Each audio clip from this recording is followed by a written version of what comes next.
How Whitney Houston became the voice of her generation. Stick around to find out. This is a continuous improvement movement reserved for the few with the grit to prove it. Everybody claim, but the click exclusive. Many pursue, but it's too elusive. I am sure you all have heard about Whitney Houston, but did you know she holds the Guinness World Record as the most awarded female artist of all time? Wow. Yeah, she has won over 400 awards, from which six of them were Grammys, and she also won 22 American Music Awards. Calvin, what do you think is her secret sauce?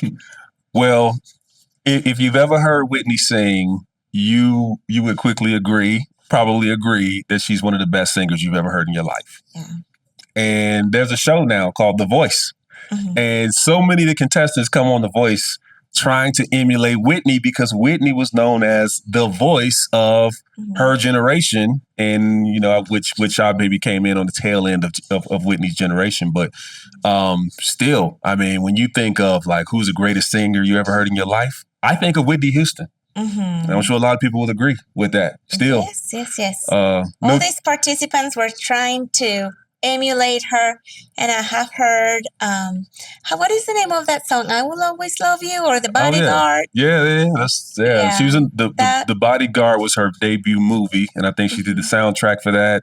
Yeah. I Will Always Love You. That's that song. That song. That's the one that most people tried because she hit those notes just perfect. Yeah. But Calvin, for that, she used to practice. You will think it's just natural talent, but she spent hours every day practicing her voice technique, making sure she got every single note just perfect. Just perfect. I remember she sang the Star Spangled Banner at the Super Bowl in The 25th, 1991, right? The list goes on and on, but to your question, what's her secret sauce? And I think you're touching on it. And of course, for anyone who has achieved anything great, discipline is a big piece of the recipe, right?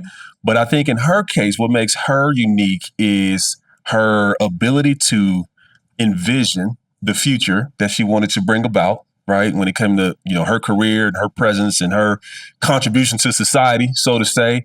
And she was a very strategic thinker from the beginning. And the lean tool, the continuous improvement, we try to tie things back to continuous improvement. The CI tool that I think this connects most directly back to is Hoshin Kanri. Because Hoshin Kanri is, deciding what major strategic initiatives you're going to take on and allocating resources and cascading, those initiatives throughout the organization. But I think I think people understand when it comes to strategy, it's maybe selecting some projects and selecting some activities. But I think the thing people don't see that Whitney exemplifies as well or better than anybody is not just deciding what you will do, but also being meticulous and conscious about what you won't do. And when you say she committed countless hours to her craft, right? Just think all the sacrifices a person has to make to commit that kind of time to becoming the greatest in the world at a specific craft. Calvin, what are some other things Whitney did to exemplify Hoshin Kanri? Well, Whitney, more so than many other artists and entertainers that we have the pleasure to witness and see them work, right? She, at age 14, she started her singing career, right? At age 16, she actually got into modeling.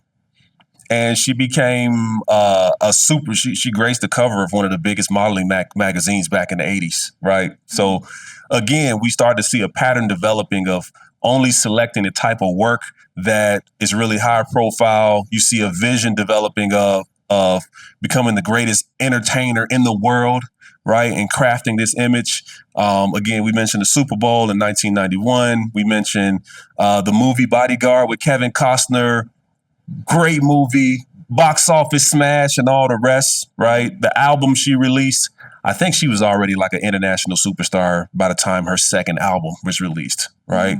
So we see someone having a very clear vision of what she wanted to be, and then being very careful about executing the specific steps and the specific actions that accelerated her toward that vision.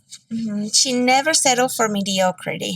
Exactly. She was absolutely a perfectionist, I would say. Yeah. So now we would be remiss if we didn't mention that she did pass, unfortunately, from drowning in a bathtub in a hotel. And some folks believe drugs were involved. But I think, even if you're a strategic thinker, it doesn't mean you're perfect. It doesn't mean you don't make mistakes. It doesn't mean you don't develop bad behaviors and bad patterns. It just means that you have a very clear vision of where you want to be in the future, and you have enough discipline to stick to that vision and craft your actions in such a way to achieve that vision at some point in the future. And you know what else she has in common with other prominent people we have discussed? And it's learning from the best. Yeah. She was always seeking the best coaches and surrounded herself by the best manager and people she could find to get her to the next level, because improvement was the name of the game. Absolutely. That's it. Right? Good.